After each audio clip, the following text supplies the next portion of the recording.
So in this particular video, we're going to focus upon Module 1, which is associated with Environmental Science Unit 2. This particular module is associated with agriculture. Now, the big question is, what is agriculture? And must bear in mind, by definition, it is considered to be a science, an art, as well as an economic activity. Now, all of them basically pool together. I must bear in mind that agriculture is associated with the cultivation or preparation of soil or even water solely for the production of food. And when we talk about food here, we are including both crops as well as livestock. All right. Now, can we imagine an environment where agriculture is in fact not applicable? People will actually go hungry. Right? In this world, we have become so interdependent that agriculture is in fact critical. The population of the world today is an estimated 7.7 billion people as of 2022 here, roughly. In the year 2013, it was roughly 7.1 billion. This is actually something to think about, all right? Now, and it was brought into light, it was born an estimated 11,000 to 12,000 years ago, agriculture that is, all right? And this particular practice we became heavily dependent upon agriculture an estimated 2,000 years ago. I'm talking about the world in general. That was roughly time of Jesus, all right? If we were to consider that, all right, from a timeline perspective. All right. Now, when we are considering agriculture, we must take into account farming systems. Now, class, farming systems are in fact criteria, right, which are embodied within agriculture itself. Now, these inputs are critically important. As a matter of fact, every single one of them, water, land, space availability, crops, fertilizers, tools, and time, all of them are extremely important. There are many more, but these are the main ones. Now, look at this for instance. Let us take into consideration water. All right. In the absence of water, folks, nothing basically would survive. You can plant your crops in a given environment or a given location in the best soils. But if you refuse to irrigate the land, if you refuse to water your crops regularly, habitually, obviously these crops will be subjected to wilting and they would die. So water is in fact extremely important. All right, water is so important to the point where it helps to remove excess amount of salts, but that also coincides with drainage to remove excess amount of salts, which are in fact dissolved in water. Right, but too much of one thing is actually good for nothing. So it's only so much water you can actually apply, all right, to your agricultural plots. Now, moving further into land space availability, this is something very, very important. We must consider this because if you don't have lateral space to plant, or if you don't have vertical space, where do you expect to have your crops? Where do you expect to rear livestock? Where? You cannot have these things in mid-air levitating, obviously, right? So what I'm trying to say is that land space availability is a major input. If you don't have sufficient land, obviously your yields can potentially be relatively low. All right. If you have an abundance of land, large expanses of land, for example, the Canadian prairies, all right, or the Russian steppes, or as we see, China is actually cultivating certain parts of the Gobi Desert. Or if you were to consider the American Midwest, these are large expanses of land which are utilized for cultivation or livestock, well, cultivation of crops or even the rearing of livestock. If you have large expanses of land as such, as I refer to those particular areas, obviously extensive farming can actually be associated. But if you have limited space, for example, in your backyard, you can only plant or rear so much. So land space is in fact very, very important. And we are talking about not only lateral space, we must also take into consideration vertical space. Because in today's world, if you were to consider hydroponics, all right, we must bear in mind that this involves vertical height, where the piping and whatnot is placed in such a way to facilitate limited area, right? Limited space.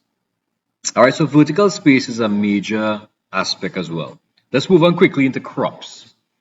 Now, obviously, folks, this is something that we must have. Obviously, if you don't have the seeds or perhaps these seedlings or these saplings, obviously you don't expect to have any yields whatsoever. You will just simply have a barren land. You can water how much you want. You can apply the best fertilizers in the world. You can have the largest landmass. But if you don't have the actual crops or the desired crops, your harvest or your yields will be null and void. It'll be technically zero. Moving on quickly into fertilizers. Now, fertilizer application can actually be associated with organic fertilizers as well as inorganic fertilizers. Now, folks, organic fertilizers are associated generally with the remains of plants or even animals. They are natural. It is derived from the decomposition of plant material or animal-based material. For example, the waste from animals, like the animal poop or whatever you want to call it, that breaks down to create organic content or humus for that matter. You can also have compost, where leaves and barks and trunks of trees or even kitchen scraps can be decomposed. And eventually this adds to the organic content. All right, it is organic. Organic agriculture and cultivation, which is associated with organic fertilizers, are in fact largely traditional. All right, in the more modern day, we utilize more inorganic fertilizers, primarily because they are fast acting. Inorganic fertilizer, chemical fertilizers, they are fast acting. All right, they are easily absorbed in solution by the roots. All right, and they are in fact used primarily for commercial agriculture, mainly for the purpose of making money or profiting from such an economic activity. Now, tools. Now, in traditional days, we had simple tools such as, speeds, cutlasses, all right, hoes, all right. We also had luchettes, shovels, and stuff like that, all right. Manual augers. Those were associated with the past, where manual labor was in fact profound. But as time progresses, obviously the technology improves. And in terms of technology, acquisition of such can in fact be associated with heavy equipment, and they are much more efficient. They can execute tasks in a very timely manner, much faster than simple tools. As a matter of fact, heavy equipment can render, at some point, large labor forces obsolete. All right. But then we also have time. Now you have to invest time. All right. That is something you have to invest. You don't expect to have seedlings growing there and you don't expect the next day to get your rewards. This is in fact something we must consider as well, because cultivation, it takes time, several weeks even. It depends upon what is being cultivated or grown. In terms of animal rearing or livestock rearing, all right, or livestock farming, we must consider that that will take a longer period of time. It will depend upon the type of animals that is grown. For example, chickens have a different growth rate from goats, from sheep, from cows, from pigs, all right, from rabbits, and so on. Okay, moving on quickly. The question here is, why agriculture? From this particular image on the screen, we can simply see in the upper left image, all right, if I were to consider that, you see another bird with a mouth open. This is very symbolic because it simply highlights the fact that more mouths to feed. Folks, the more mouths we have to feed, the greater our dependency upon agriculture. All right? Look at the image on the bottom right-hand corner. Look at the amount of people. Now, a couple of minutes ago, I mentioned to you that the population of the world today in 2022 is an estimated 7.7 billion people. All right? Class, that is a lot. And as the population grows with the progression of time, all right, obviously, we'll have a scenario whereby we would, in fact, have more mouths to feed. The more people requiring food, which is a major necessity for basic survival, obviously, cultivation and agricultural mechanisms would have to be beefed up. It have to be improved. All right? And that is something that it is very, very important because right now we would have seen that there are many instances where currently in this particular year, 2022, food prices are going up, not only in Trinidad, but in the world over.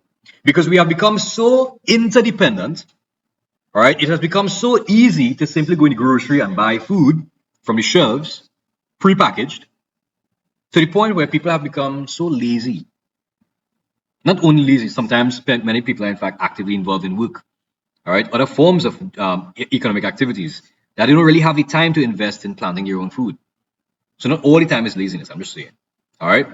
But we have become so dependent to the point where it is easier to go in the grocery and grab food. However, the COVID pandemic has taught us well, to the point where we realize that every single country has no choice but to try to ensure that food production and acquisition is in fact met to meet the needs of the growing population. All right. Now, moving in, agriculture in the Caribbean. There are, in fact, key influential factors. We have climate, we have land space availability, we have historical reasons, we also have technology for folks. Now, in terms of climate, I just want to highlight quickly that in the Caribbean, we are blessed, right, with warm temperatures throughout the year, despite the fact that we have two different seasons. We have wet and we also have dry. All right. Unlike the temperate regions of the world, they have four seasons. They cannot plant and cultivate in the winter. It is very difficult, especially for crops, right? But in the Caribbean, we are warm throughout the year. That, I should say, blessing is in fact, it coincides actually with the significant amount of moisture received in many countries, many Caribbean countries to be specific. So that amount of moisture associated with that warmth throughout the entire year allows us in the Caribbean to simply, it allows us in the Caribbean to simply to cultivate, yes, and plant and rear animals basically throughout the entire year.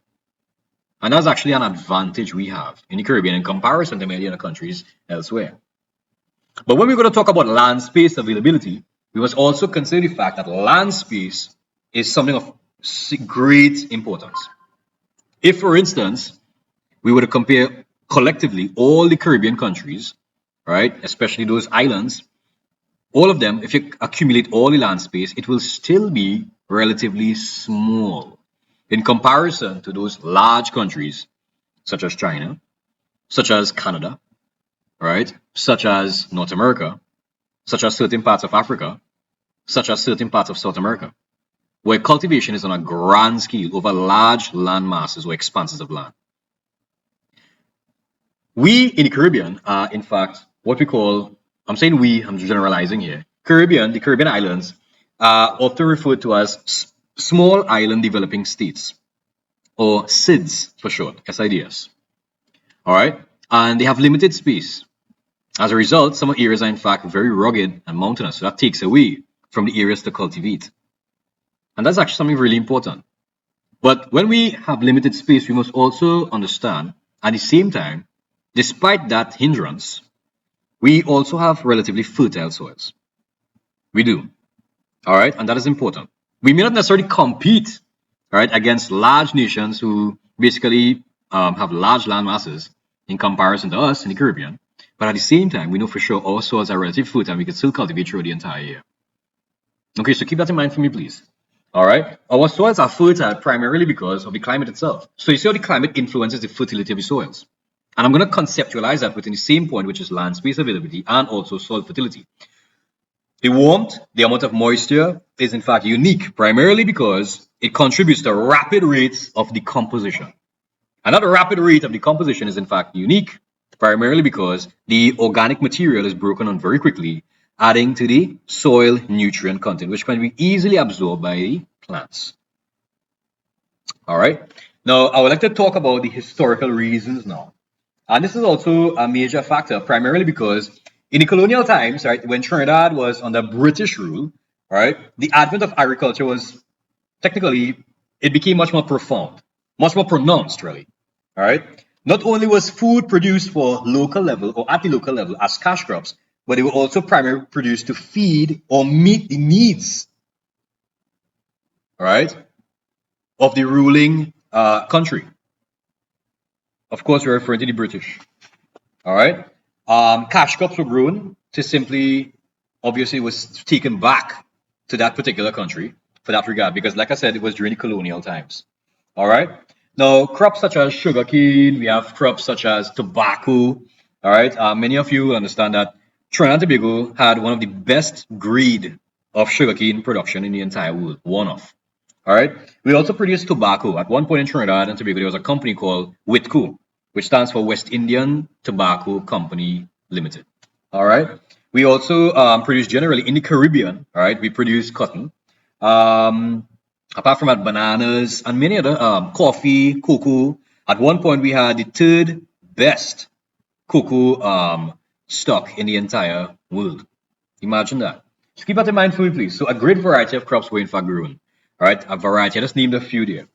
Now, moving into technology, right? Technology is extremely important.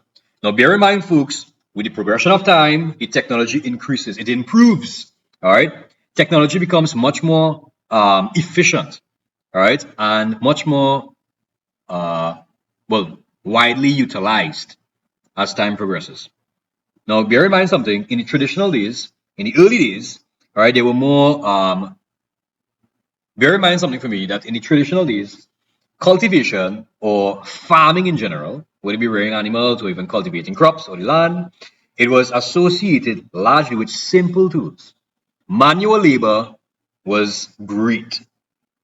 All right. But if you realize today, it is much more economical to purchase. It depends on the size of the land, of course, but it's much more economical, especially if you're utilizing commercial practices.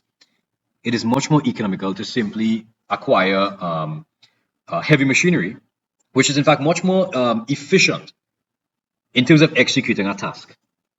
In the long term, it is cost effective as well. All right. Now, in today, in Trinidad, for example, certain areas, for example, like in Komodo and whatnot, we see some of these poultry farms.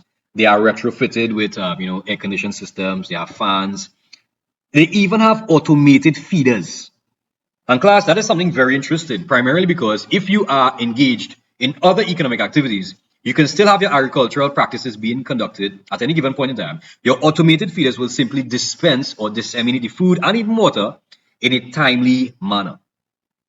You can go out there, do whatever you have to do, and come back and simply ensure that your animals are taken care of, or your crops are being properly taken care of as well.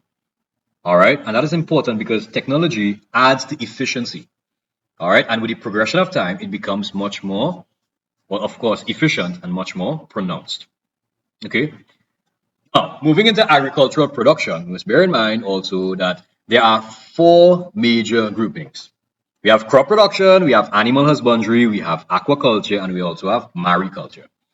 Now, in terms of crop production, we would have gone through this already. If you look at the image on the top left-hand side, we are seeing strips. Multiple rows constitute strips, all right, of crops. If you look at the top right-hand corner, we are seeing an individual having these little cups where obviously there are chemicals running through those pipelines and they will absorb the nutrient intake. That is hydroponic system. If you look at the image on the bottom left, you will see some individuals, which appears to be backyard farming. All right, we can see a variety of different crops there. It seems to be relatively small parcels of land. But if you look at the bottom right-hand corner, we are seeing an area there where over a very vast area, there are multiple rows upon rows of crops. And this is typically associated with what you call monocultural practices. Monocultural practices or monocropping is in fact a cropping system which involves the cultivation of one crop over an extensive area or a given parcel of land. This is often associated with commercial agriculture or commercial farming where it is associated with money or profit. It is in fact profit oriented. Now, multiple cropping on the other hand, or multi-cropping, can be divided into sequential and also mixed intercropping. Now, if you go back at the image here, we can actually see mixed cropping primarily in the top left hand and the bottom left hand corner. All right. Now, in terms of sequential cropping, this is different. Sequential cropping is associated with planting crops within a particular timely manner, and just before that particular crop is fully harvested, another crop actually basically takes its place. Or it can actually be done in a timely manner in such a way, for example, in some instances where people decide to plant peas and corn in the same region, the same hole. Because by the time the corn grows, which is a couple of weeks, all right, corn will be harvested. The peas can actually be allowed to grow, and eventually peas basically fix nitrogen in the soil and whatnot. So it actually is, in fact, a better practice because it ensures that the nitrate content is not fully exploited by the corn, because corn requires a lot of nitrogen. Okay, so sequential cropping is very interesting as well. In the Caribbean here, we know and the world at large, crops are governed by certain factors, and these factors are called controls. Now, class, when we're talking about controls, as we mentioned earlier, climate influences many of these controls. For example, climate influences temperature, climate influences humidity, climate influences rainfall, and even light in some instances. All right. Now, temperature is important because if the temperatures are in fact too cold, obviously, some crops may not be able to tolerate them. The same thing is applicable to if the temperatures are in fact too hot. All right. Humidity refers to the amount of moisture present in the atmosphere. Now, some particular plants may not be well adapted to that, but it will generally influence the amount of productivity, all right, that a particular crop can simply put out. Rainfall. Now, excessive amount of rainfall, which contributes to flooding, for example, in monsoon and whatnot, is an issue. Now, we don't experience in monsoon in the Caribbean. They experience that in certain parts of India, like Bangladesh and stuff like that. But in the Caribbean, for example, in the wet season, flooding is apparent during the wet season, of course. All right. So excessive amount of rainfall can hamper or hinder productivity as well. It controls at some point. Now, in the dry season, there is limited amount of rainfall, but at the same time, we also have reserves of fresh water that we can simply apply to our cultivated areas. Now, soil pH is a major factor. If the soils are in fact too acidic, certain crops may not be allowed to thrive. All right. If the soils are in fact too alkaline, the same thing can in fact be applicable. Now, the pH influences the amount of organisms present in the soils themselves. The pH influences the amount of organisms that thrive in those soils. For example, if the pH is acidic, don't expect the soils to be properly mixed. All right. If the soils are too alkaline, the same thing will be applicable. But if the soils are in fact relatively neutral, obviously they can in fact be a great amount of organisms simply thriving and adding to the fertility as they break down organic content. Sunlight can be largely in sync with the amount of heat that is actually being experienced in a particular area. That can also be a problem, which can result in desiccation in some areas if in extreme circumstances, extreme heat and light exposure can contribute to salinization. Not really light so much, but more heat. But light comes from the sun. There is excessive amount of solar radiation impacting a particular environment. Evapotranspiration rates can be extremely high, which can desiccate soils, reducing its fertility. All right, keep that in mind for me. Also, too little can result in wilting as well. So everything is a balance. Like I said, these are what we call controls. All right. Moving into animal husbandry. Well, animal husbandry is in fact a very significant term, right? The concept of animal husbandry is that in many instances, which you must bear in mind, it is a term which refers to the breeding and also the rearing of livestock. As you can see in the image on the screen, we are seeing on the top left hand corner, we are seeing some bisons and cows and stuff like that. The bottom image is in fact chickens, and also, well, in the top right hand corner, we're seeing a sheep and a goat. All right. Now, this can vary because rearing of animals can be associated with goat, sheep, cattle. The bottom image highlights poultry. Poultry can either be chickens, ducks, or whatever the case may be. All right. So you can actually rear a variety of different animals. Even rabbits, all right, can be reared. You understand what I'm saying? It is utilized, in fact, reared for the purpose of for consumption, of course, and also other materials. Now, I personally telling you that, for example, we have rare goats, and they produce a lot of waste, and we can still maximize upon that. We don't only get milk, you don't only get meat, but you can also get manure from the animal waste. And what can you do with that? You can simply utilize that to diversify your farming mechanism by engaging not only in livestock farming, but also at some other part in your periphery, you can engage upon crop production or cultivation. All right. Now, This is important, and this will apply. I want to mention a very important term here, which is domestication. Now, domestication is a term which is associated with plants or even animals, right, that are in fact extracted from the natural environment and introduced into another region where they are in fact allowed to adapt, right? Obviously influenced by human activities. And in doing so, they can actually adapt to the environment even better. Because, for instance, if we as human beings simply extract an animal from natural environment, decide to have them in a particular region, in a confined environment, we feed them every single day, we give them water, we give them antibiotics, or whatever the case may be, they will put on size, they will put on meat, they will tend to look differently, they will be dependent upon your input. And in doing so, the produce will be greater, right? Now, the same thing is in fact applicable to plants. You can extract plants from a natural environment and simply place it in a controlled region where you will have an influence upon it by watering it, adding different amounts of nutrients and also light. And you can actually benefit, all right, from the produce of that particular crop, especially if it is in fact an agricultural crop. Okay, keep that in mind for me, please. Now, in terms of aquaculture, this is in fact an agricultural practice where fish, all right, or any other aquatic organisms are in fact farmed for production. We must bear in mind, if you look at this particular image, this image is in fact taken from the Institute of Marine Affairs, which is in Chaguaramas. And the individuals here in the screen, as you can see, their practices are very much scientific. All right, they farm tilapia. These are in fact tilapia fish that they simply farm in these man-made containment areas. And they are largely associated with scientific methodology. All right.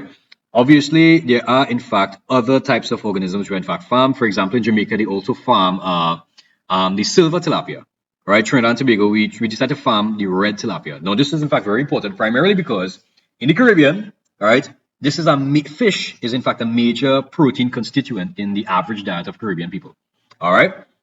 Now, moving quickly into mariculture.